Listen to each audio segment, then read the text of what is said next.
साकेत और गोलोकधाम दोनों अगल बगल में ही हैं। साकेत कहो तो देवताओं की अयोध्या, गोलोकधाम कहो तो देवताओं का वृंदावन। तो एक बार ऐसा हुआ, भक्त कोकिल वर्णन करते हैं कि श्री यशोदा मैया और श्री कौशल्या मैया दोनों के मन में भाव आयो कि चलो आपस में मिल ली हो जाए, दोनों मिलवे को मन बना में। तो श्री साकेत धाम से राघव जी को गोद में लेकर के कौशल्या मैया गई और श्री गोलोक धाम से लाला कन्हैया को गोद में लेकर के हमारी यशोदा मैया गई। दोनों के चित्त में एक साथ भाव आया मिलने जाएंगे। तभी बीच रास्ते में दोनों मिल गई। बोले अरे बहन मैं तो तुमसे ही मिलवे आ रही। बोले आज मेरे मन में भी भाव उठो कि मैं आपसे मिलवे चलूं, तो मैं गोलोक धाम आ रही।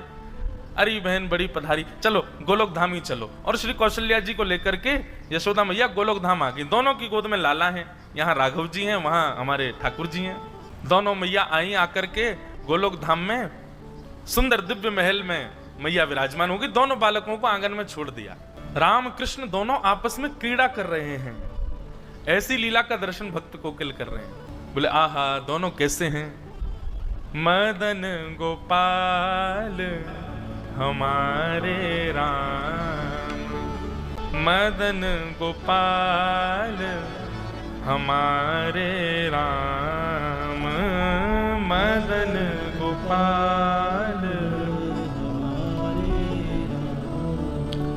धनुष बाण धर विमल वेणु कर, धनुष बाण धर विमल वेणु पीत वसन और तन घन श्याम, पीत वसन और तन घन श्याम। हे मदन गोपाल हमारे राम, मदन गोपाल हमारे। कैसे हैं? बोले दोनों उनमें कोई अंतर ही नहीं बता सकता, बिल्कुल एक जैसे हैं श्री कृष्ण और श्री राम। हमारे लाला थोड़े से नेक, बस दोनों में अंतर पहचानना हो तो एक ही तरीका है। बोले क्या? इनके नयन गंभीर हैं, इनके चपल विशेष। बोले जब राम जी को देखोगे ना तो राम जी के नेत्रों में आपको गंभीरता दिखेगी। बस नेत्रों से ही पहचाना जा सकता है, बाकी नाक होठ कान गाल हाथ पैर सबरे गदमदरा से हैं ठाकुर जी। दोनों एक जैसे हैं, बिल्कुल कोई अंतर नहीं बता सकता। बोले अंतर पहचानना हो तो बस दोनों की आंखों में देखो। जिसके नेत्र गंभीर दिख रहे हो, धीर दिख रहे हो, गहरे दिख रहे हो, समझो ये राम जी हैं। और जिसके ऐसे चपल चपल इधर घूम रहे हैं फिर इधर, तो कभी इधर घूम जाए बंदर की तरह, कभी उधर कूद जाए, बोले ये कन्हैया हैं। दोनों खेल रहे थे। खेलते खेलते छोटा सा धनुष बाण था राम जी का। सो हमारे बाल कृष्ण प्रभु ने, अब राम जी तो बेचारे सीधे साधे ठाकुर जी हैं। हमारे ठाकुर जी कभी उनके ऊपर चढ़ जाएं, कभी उनको घोड़ा बना दें, कभी उनकी चोटी पकड़ ले, चल मेरे घोड़े आगे खड़े हैं। राम जी बेचारे भोले भाले, जैसे कहें वैसे करें। इतने में ही हमारे ठाकुर जी ने उनका छोटा सा धनुष जो था वो उनसे छीन लिया। अब बेचारे राम जी ऐसे भी नहीं है कि कहीं रोने लगे हो, चीखने लगे हो, छीन, बेचारे ले लियो तो ले लियो, चुपचाप देख रहे हो उन्हीं को। आहा, तभी सायंकालीन सत्र हो गया। दोनों मैयाओं की आपस में भेंट हुई, खूब बढ़िया प्रसाद पाया। अब मैया बोली, कौशल्या मैया चलो बहन अब मैं चलूं वापस, फिर कभी आऊंगी दोबारा, अब की बार आप आना साकेत। यशोदा मैया बोली अब कहाँ बताऊं, जे बंदर की सी हड्डी है मेरे लाला के अंदर, इतना ऊधमी है या को कहीं ले जावे मुझको डर लगे, सब तोड़ फोड़ देवे, लेकिन फिर भी मैं आऊंगी कभी। दोनों माताएं आपस में मिल ली। अब जैसे ही वापस जाने लगी यशोदा मैया, श्री कौशल्या मैया, दोनों बालक खेल रहे हैं और धनुष बाण हाथ में लिए कौन बैठे हैं? श्री ठाकुर जी। तो धनुष बाण देख करके कौशल्या मैया ने सोचा यही है राम जी।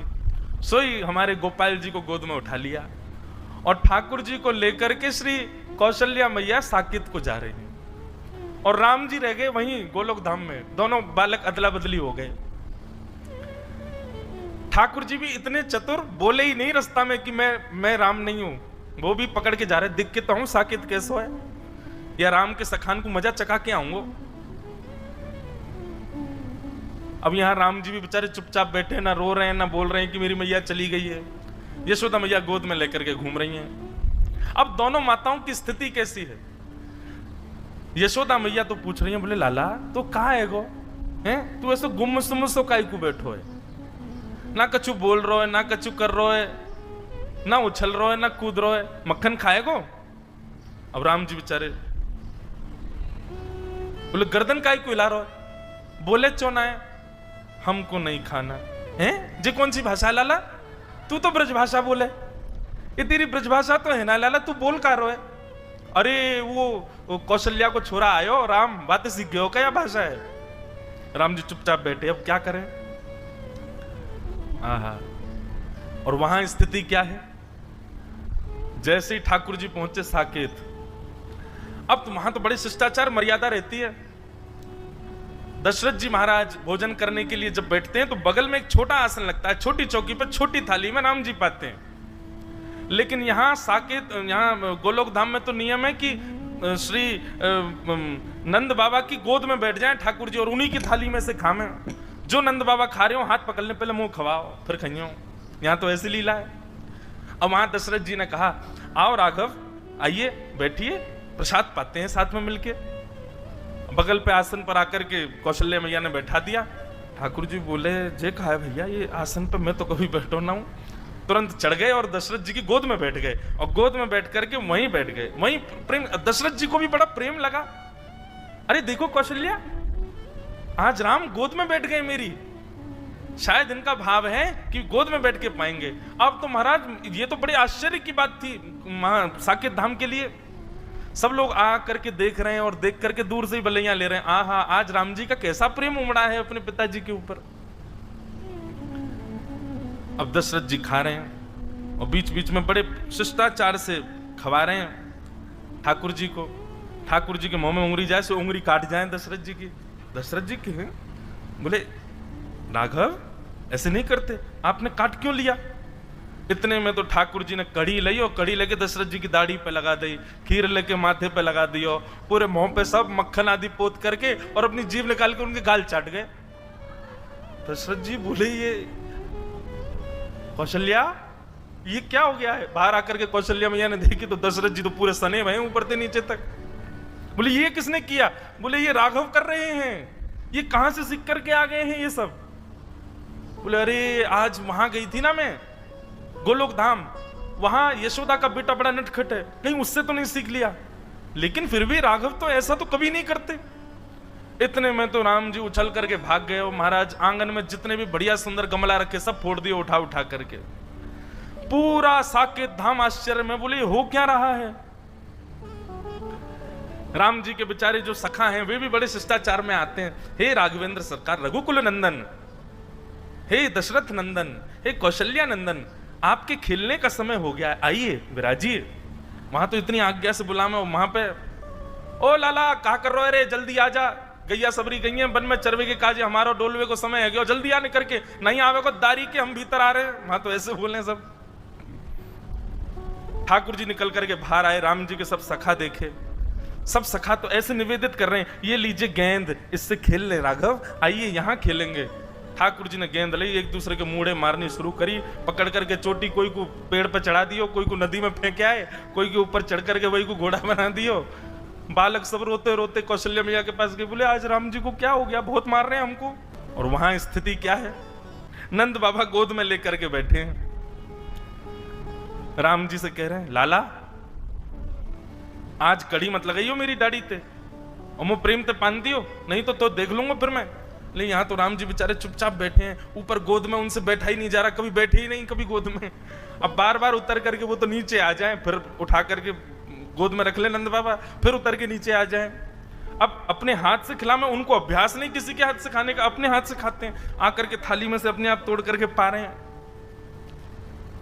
यशोदा आज चंद्रमा कहां से निकलो, देखियो लाला अपने हाथ से भोजन कर रहा है। और बड़े प्रेम से नव कवल तोड़ते हैं, लेकर के प्रेम से पाते हैं। बोले पता नहीं क्या हो गया, जब से राम जी से मिलके आए हैं, जब से राम जी आए हैं घर पे, तब ते पतो ना लाला हमारा बिल्कुल शांत सा है। यहां ग्वाल बाल बुलाने के लिए आए, कन्हैया चल खेलवे को समय है गयो। अब राम जी बेचारे बड़े सीधे साधे हाथ जोड़ करके बाहर गए। बालक ने पकड़ ले, बोले आज बड़ो हाथ जोड़ रहा काव्य लाला, कल तेने बहुत मार लगाई हमें, आज तो ना छोड़ेंगे हम। आज राम जी की बारी आ गई। सब ग्वालाओं ने खूब आनंद कराया, इतना ऊधम कराया महाराज, गीले कर लाए, जमुना जी में डुबाया है। राम जी बेचारे परेशान। रात्रि में बिस्तर पर बैठ करके राम जी के नेत्रों से मोटे मोटे आंसू गिर रहे हैं, और वहां कौशल्या और दशरथ जी के आंसू निकल रहे हैं। क्यों? बोले सोनी ना दे रो लाला। रात में राम जी अपने कक्ष में सोते हैं, लेकिन ठाकुर जी तो नंद बाबा यशोदा मैया के बीच में सोए। अब जबरदस्ती कौशल्या मैया और दशरथ जी के बीच में सो गए ठाकुर जी। कौशल्या मैया दशरथ जी दोनों जैसे ही सोए तो कौशल्या मैया की चोटी और दशरथ जी की दाढ़ी पे गांठ बांध दी ठाकुर जी ने। बोले अब आनंद आवेगो। थोड़ी देर में दशरथ जी उठे तो यहाँ कौशल्या जी की चोटी खींचे, दशरथ जी की दाढ़ी खींचे, और ठाकुर जी ताली बजा में आनंद आ गयो, आनंद आ गयो, आनंद आ गयो। कौशल्या मैया भूली, बोले ये राम तो नहीं कर सकता। और तभी बैठा करके धीर गंभीरता से जैसे ही ठाकुर जी के मुख की ओर देखा तो कभी इधर नेत्र घुमाते हैं, कभी इधर नेत्र घुमाते हैं, कभी नीचे देखते हैं, कभी कहीं देखते हैं। अचानक से कौशल्या मैया ने कह करके पुकारा, कृष्ण। जैसे ही कृष्ण कहा तुरंत ठाकुर जी बोले हाँ मैया। ओहो, ये तो अदला बदली हो गई है। अरे ये हमारे राघव जी नहीं है, ये तो उनके लाला आ गए, ये गोपाल जी आ गए हमारे संग। और वहां धीर गंभीर ठाकुर जी चुपचाप बिस्तर पर बैठे हैं। यशोदा मैया और नंद बाबा दोनों पकड़ पकड़ करके बीच में सुबह में फिर उठ के चले जाएं, बीच में सोना आता ही नहीं उनको। यहां यशोदा मैया बोली, बोले लाला इतना गंभीर तो कभी ना रहे। जैसे ही नेत्रों में झांक करके देखा तो धीर था, गंभीर था, बिल्कुल एक निष्ठता, मानो जैसे कितनी गहराई हो भीतर। यहां यशोदा मैया ने पुकारा राघव। बोले जी मां। आहा, राघव सुनते यशोदा मैया घबरा गई बेचारी। बोले बालक ने या कितनो गेरो, कितनो पटक दियो बेचारे, कितनो रोयो होगो। अरे हम तो बदल गए, पता ही नहीं चली कि लाला दोनों बदल गए। यहाँ से पकड़ करके राघव जी को लेकर के मैया गई, वहां से साकेत से ठाकुर जी को लेकर के श्री कौशल्या मैया आई। बीच रास्ते में दोनों का मिलन हो गया, खूब हंसी, दोनों गले से लगा ली। बोले दोनों में पता ही नहीं चली। यशोदा मैया बोली पकड़ो अपने माटी के मत होना, कछु करे ना धरे, चुपचाप बैठो रहे वे। कौशल्या मैया बोली आप भी पकड़ो अपने बंदर को, ये बैठता ही नहीं है, पूरे साकेत को अधर करके आ गया है। दशरथ जी की सफेद दाढ़ी पीली पड़ गई है, पूरे पे कड़ी लगा दी है। ऐसे आनंद का वो भाव भक्त श्री कोकिल अपने भाव में वर्णित करते हैं। बंधुओं, चित्त में एक छवि बनाओ। राम जी ने ऐसे गलवैयां डाल रखी है ठाकुर जी के ऊपर, और ठाकुर जी ने गलवैयां डाल रखी है राम जी के। कोई यदि चित्रकारी करना जानता हो, एक ऐसा चित्र बनाओ जिसमें दोनों ठाकुर जी एक दूसरे के गले में गलवैयां डाल रखी हो। यहाँ पर धनुषधारी राम जी, वहां पर वेणु बजा रहे श्री कृष्ण। मदन गोपाल हमारे राम, मदन गोपाल धनुष बाण धर विमल वेणु कर, धनुष बाण धर विमल वेणु कर, पीत वसन और तन घन श्याम, पीत वसन और तन घन श्याम। हे मदन गोपाल हमारे राम, मदन गोपाल हमारे राम। और दोनों की विशेषता क्या है? कितना सुंदर पद है ये। अपने भुज जिन जल निधि बांधो, अपने भुज जिन जल निधि मतलब समुद्र।